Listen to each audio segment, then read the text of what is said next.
اس دن بیماری کی وجہ سے حضرت خارجہ بن حذافہ رضی اللہ تعالیٰ عنہ کو نماز فجر پڑھانے کے لیے بھیج دیا۔ وہ عمر بن بکر کی زہر آلود تلوار کی زد میں آ کر شہید ہو گئے۔ قاتل یہاں بھی پکڑ کر قتل کر دیا گیا۔ عبد الرحمن بن ملجم کو خلیفۃ المسلمین پر حملہ کرنا تھا۔ حضرت علی رضی اللہ تعالیٰ عنہ کو قتل کرنے کا عزم کر کے وہ سیدھا کوفہ پہنچا۔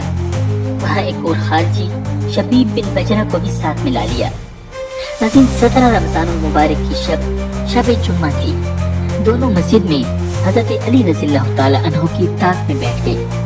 امیر المومنین حضرت علی کرم اللہ وجہ الکریم سحری سے فارغ ہو کر صبح کی نماز کے لیے منہ اندھیرے مسجد میں تشریف لائے۔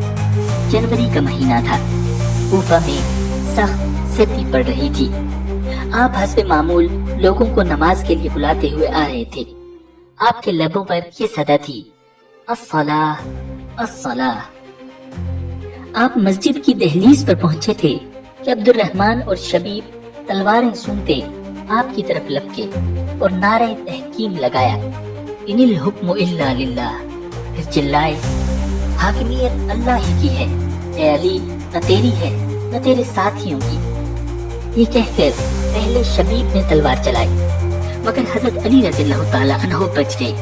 اتنے میں دوسری جانب سے عبد الرحمن نے سر پر زوردار وار کیا، تلوار پیشانی میں اتر گئی۔ آپ رضی اللہ تعالیٰ عنہ لہو لہان ہو گئے۔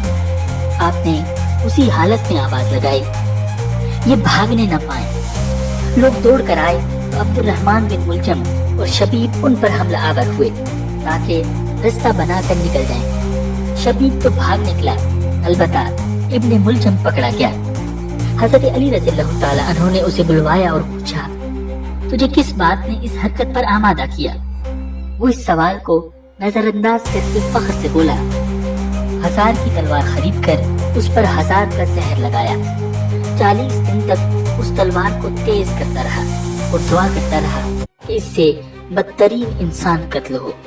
اگر پورے شہر کے لوگ اس کے وار کے نیچے آتے تو اللہ کی قسم ان میں سے ایک بھی نہ بچتا۔ ناظرین، لوگ اس بدبخت کو مار ڈالنا چاہتے تھے، مگر حضرت علی رضی اللہ تعالیٰ عنہ نے اس کے قضیے کو ملتوی کرنے کا حکم دیا اور فرمایا، اسے کھلاؤ پلاؤ، نرم بستر دو، قید میں اچھی طرح رکھو۔ اگر میں بچ گیا تو چاہوں گا تو معاف کر دوں گا، چاہوں گا تو بدلہ لوں گا، اور اگر میں مر گیا تو تم اسے بس تلوار کے ایک وار سے قتل کر دینا، اس کی لاش کو نقصان نہ پہنچانا۔ میں کل اللہ تعالیٰ کی بارگاہ میں اس پر دعویٰ کروں گا۔ ناظرین، زہریلی تلوار کے زخم سے آپ رضی اللہ تعالیٰ عنہ کے جسم میں زہر پھیل رہا تھا اور آپ کے بچنے کی کوئی امید نہ رہی تھی۔ آپ رضی اللہ تعالیٰ عنہ نے آخری وقت میں اولاد کو کئی اہم وصیتیں فرمائیں۔ آپ نے فرمایا، حسن، میں تمہیں اور اپنے سارے بچوں کو اللہ سے ڈرتے رہنے کی وصیت کرتا ہوں، مرتے دم تک اسلام پر ثابت قدم رہنا، اللہ تعالیٰ کی رسی کو مضبوطی سے تھامے رہنا، منتشر مت ہونا، رشتہ داروں سے صلہ رحمی کا برتاؤ کرنا، یتیموں کے بارے میں اللہ سے ڈرنا، پڑوسیوں کا خیال رکھنا، قرآن مجید پر عمل کرنے میں بڑھ چڑھ کر کوشش کرنا، نماز کا بہت اہتمام کرنا۔ یہ تمہارے نبی کی آخری وصیت تھی۔ اللہ تعالیٰ کی راہ میں اپنے مالوں اور جانوں سے جہاد کرتے رہنا، زکوٰۃ ادا کرنا، یہ رب کے غصے کو ٹھنڈا کرتی ہے۔ رسول اللہ صلی اللہ علیہ وسلم کے صحابہ کا لحاظ کرنا کہ رسول اللہ صلی اللہ علیہ وسلم نے ان کے بارے میں یہی تاکید فرمائی ہے۔ فقیروں، مسکینوں، غلاموں اور باندیوں کے بارے میں اللہ سے ڈرنا، لوگوں سے شائستہ کلامی برتنا، نیکی کا حکم دیتے رہنا اور برائی سے روکتے رہنا، نیکیوں میں آپس میں تعاون کرنا اور گناہ یا دشمنی کے کاموں میں ساتھ مت دینا۔ نظیم، اس کے بعد آپ رضی اللہ تعالیٰ عنہ مسلسل لا الہ الا اللہ کا ورد کرتے رہے، یہاں تک کہ روح جسد خاکی سے پرواز کر گئی۔ ابھی 17 رمضان المبارک کا سورج طلوع نہیں ہونے پایا تھا کہ ایمان و ایقان، علم و حکمت، جہاد و سیاست اور شجاعت و عزیمت کا یہ آفتاب عالم تاب دنیا کو تاریک چھوڑ کر چلا گیا۔ انا للہ و انا الیہ راجعون۔